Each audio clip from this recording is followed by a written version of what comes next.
सो आप लोगों से स्ट्रोक के लिए पहले भी मिला हूँ, जनवरी में हमने यहाँ पे कॉन्फ्रेंस की थी, अभी 2 हफ्ते पहले मोहाली में भी की थी। सो स्ट्रोक एक ऐसी बीमारी है जिसमें ब्रेन की ब्लड सप्लाई बंद हो जाती है, तो हम उसे जल्दी से जल्दी खोलना चाहते हैं, जैसे हार्ट अटैक होता है उससे सिमिलर।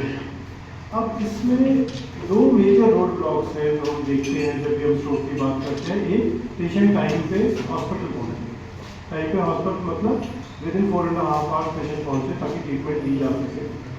उसके लिए हम अलग अलग प्रेस कॉन्फ्रेंस या मीडिया चैनल्स में जाके बात करते हैं ताकि पेशेंट को सिम्टम्स का पता हो कि सिम्टम्स क्या है स्ट्रोक। दूसरा है कि एक बार पेशेंट हॉस्पिटल में आ गया तो जल्दी से जल्दी उसका इलाज हो सके। तो उस जो ये सेकंड स्टेप है कि after the patient comes to hospital, how we can take the patient to treatment room immediately और एज अर्ली एज पॉसिबल। तो उसमें फोर्टिस मोहाली ने एक नया सिस्टम स्टार्ट किया है या एक नया प्रोटोकॉल इनिशिएट किया है जिसकी मदद से हम पेशेंट को अब पहले के कंपैरिजन में और फास्टर ट्रीट कर सकते हैं। तो उसके लिए स्पेसिफिकली हम बात कर रहे हैं डायरेक्ट टू कैथ लैब कि कैथ लैब जहाँ पे हम ट्रीटमेंट करते हैं कि पेशेंट को डायरेक्टली हम वहाँ कैसे ले जाएं ताकि हम स्ट्रोक को जल्दी से जल्दी ट्रीट कर सकें। Just to give you a background, world health organization या वर्ल्ड स्ट्रोक ऑर्गेनाइजेशन कहता है कि 1 in 4 people are at risk of stroke, मतलब 25% of the world population is at the risk of stroke. दूसरा, क्यों हम टाइम कट करना चाहते हैं, क्या फर्क पड़ता है कि 1 घंटा लेट हो जाए ट्रीटमेंट या आधा घंटा लेट हो जाए या पहले हो जाए, वो इसलिए in 1 minute we lose 20 lakh brain cells, 20 lakh brain cells dead हो जाते हैं 1 मिनट डिले। तो आप सोचिए आधा घंटा डिले हुआ तो कितने मिलियन सेल्स या बिलियन सेल्स हमारे डैमेज हो गए जिसको कोई ट्रीटमेंट दुनिया में वापस नहीं ला सकते। तो इसीलिए इस बार वर्ल्ड स्ट्रोक ऑर्गेनाइजेशन ने 29 अक्टूबर को वर्ल्ड स्ट्रोक डे मनाया था। तो उसका जो लोगो था या जिसका स्लोगन था एवरी 1 minute काउंट, कि एक मिनट में क्योंकि 20 लाख सेल्स डेड हो रहे हैं ब्रेन के, तो हमें एक मिनट को काउंट करना है। इसीलिए फोर्टिस मोहाली ने वर्ल्ड स्ट्रोक डे में we decided that we should do something better. Already Fortis Mohali at this point of time is the highest volume center for intervention treatment of stroke, even more than PGI. I'm saying PGI because I was in PGI for 20 years, so I know कि वहाँ पे क्या volume है, but हम उसको और better करना चाहते हैं। So अब better करने के लिए ये हमारी टाइमलाइन है। अगर आप ये इंफोग्राफिक देखें कि पहले 10 मिनट में कि ब्रेन के कुछ अगर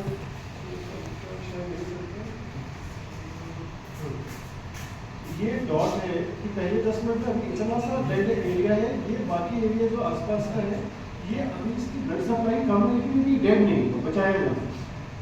1 घंटे बाद ये जो एरिया खत्म हो गया वो बढ़ गया, जो बचाया जा सकता है वो कम हो गया, और जैसे जैसे टाइम बढ़ता जा रहा है वो एरिया पूरा डेड है। तो हम चाहते हैं कि पेशेंट जब भी हमारे पास आए तो ये जो गैप है बिटवीन डेड एरिया और जो बचाया जा सकता है उसको हम मिनिमाइज कर सकें ताकि मैक्सिमम ब्रेन टिश्यू सॉल्व हो। और ये ऐसा नहीं कि हम एक रैंडमली बात कर रहे हैं कि हम जल्दी करना है जल्दी करना है। दीज आर द गाइडलाइंस जो कि इंटरनेशनल गाइडलाइन है कि हमें कितना जल्दी करना है।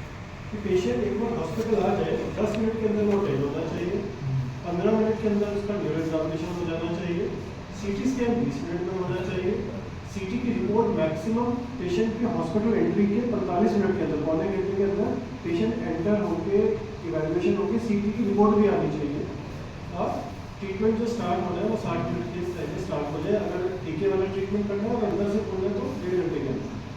पेशेंट के हॉस्पिटल एंट्री के 1 घंटे के अंदर we have to do everything and give the treatment. अब इसमें क्या प्रॉब्लम आती है कि पेशेंट आगे इमरजेंसी में डॉक्टर्स फ्री है और उन्होंने देख लिया, CT के लिए भेज दिया। कुछ हॉस्पिटल ऐसे हैं जिनके अंदर CT है ही नहीं, उन्होंने बाहर भेज दिया। बाहर भेजा तो जाने आने में 1 घंटा लग गया और रिपोर्ट आने में और 2 घंटे लग गए, तो we have lost time. Within Fortis what we do, we send the patient immediately to CT, होता है हमारे पास 4 पे images आ जाती है, it takes 30 to 45 minutes, which is good enough for this protocol, लेकिन हम उसको भी कट करना चाहते हैं। तो इसके लिए जो नई machine we have acquired is this one.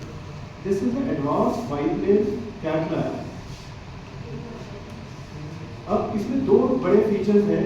Normal cath lab में एक एक्सरे ट्यूब होती है, जैसे ये घूम रही है, इसमें 2 एक्सरे ट्यूब हैं, एक साइड पे एक ऊपर। इसकी मदद से हम ब्रेन के अंदर ज़्यादा क्लियरली देख सकते हैं और 3D पिक्चर मिलती है। पहले तो 2D पिक्चर्स होती थी, एंड यू अंडरस्टैंड कि कॉन्सेप्ट बिल्डिंग में 3D बड़ा हेल्प करता है। अगर हम किसी चीज़ को घुमा के देख सकें, चारों तरफ से देख सकें, तो वो फास्टर है। दूसरा इसके अंदर एक टेक्नोलॉजी है जिससे ये कैथ लैब के अंदर ही हम सीटी कर सकते हैं। ये मशीन हमें सीटी स्कैन भी करके देती है। सो जब डायरेक्टली सीटी स्कैन भी वहाँ हो जाता है तो हम पेशेंट को डायरेक्टली कैथ लैब और ले जा सकते हैं। नॉर्मली ये होता है कि पेशेंट आया सेंटर में, किसी भी सेंटर में पेशेंट आया, उसका एग्जाम हुआ, फिर वो सीटी स्कैन के कमरे में गया, वहाँ पे वैल्यूएशन हुआ, फिर रिपोर्ट आई, सब कुछ हुआ, डिसाइड हुआ क्या ट्रीटमेंट करना, फिर कैथ लैब में गया और फिर इंटरवेंशन। ये नॉर्मल प्रोटोकॉल है, हम भी यही कर रहे हैं पिछले कुछ सालों से, वर्ल्ड ओवर यही मेजॉरिटी सेंटर्स में ये होता है। But what now we are trying to do is कि पेशेंट एडमिट हुआ, एग्जामिनेशन किया, सीधा कैथ लैब, क्योंकि ये जो सीटी स्कैन है वो इसके अंदर इंटीग्रेटेड है। अब ये जो फैसिलिटी है कि कैथ लैब के अंदर ही सीटी हो सके, हम सीटी करके डिसाइड करें कहाँ प्लॉट है, और अगर ज़रूरत है तो वहीं के वहीं उसको खोल दें, तो उससे हम एटलीस्ट 45 मिनट टू 1.5 आवर बचा सकते हैं। और अगर 1 घंटा बचा लिया तो उसके मिलियंस ऑफ न्यूरॉन्स या ब्रेन सेल्स हमने सेव कर दिए, just by a simple step कि हमने उसको रेडियोलॉजी में ना भेज के डायरेक्ट टू कैथ लैब में। और तो सारे पेशेंट ऐसे नहीं हम ले पाएंगे, क्योंकि कईयों में डाउट होता है स्ट्रोक है नहीं है, कुछ और दोबारा कभी पड़ गया तो प्रॉब्लम को लेंगे। बट काफ़ी पेशेंट जो क्लियर कट स्ट्रोक के पेशेंट है डायरेक्टली हम कैथ लैब में ऐसे ले जाकर ट्रीट कर सकते हैं उनको। This is what our hospital in Fortis Mohali has done. We have invested in a technology which has made this possible.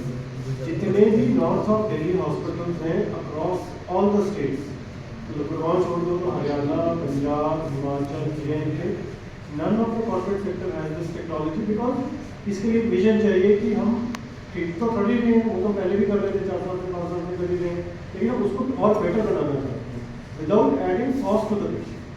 Cost of procedure जो भी पहले था 2 साल पहले या 1 साल पहले, that is same, but we have made it faster. Faster करने से पेशेंट का आउटकम बेटर हो गया विद द सेम इनपुट जो भी पेशेंट है। सो पेशेंट आया, पहले सीटी करते हैं, सीटी एंजियोग्राफी करके सेट करते हैं कहाँ ब्लॉक है, कहाँ स्ट्रोक है, we take a decision. Then जब एक बार डिसीजन हो गया, हम अंदर जाके उसको खोल देते हैं, एक बार खोल दिया, उसके बाद फिर से एक सीटी करके चेक करते हैं कि कॉम्प्लिकेशन तो नहीं हुई, पेशेंट ठीक है अंदर से, एंड उसके बाद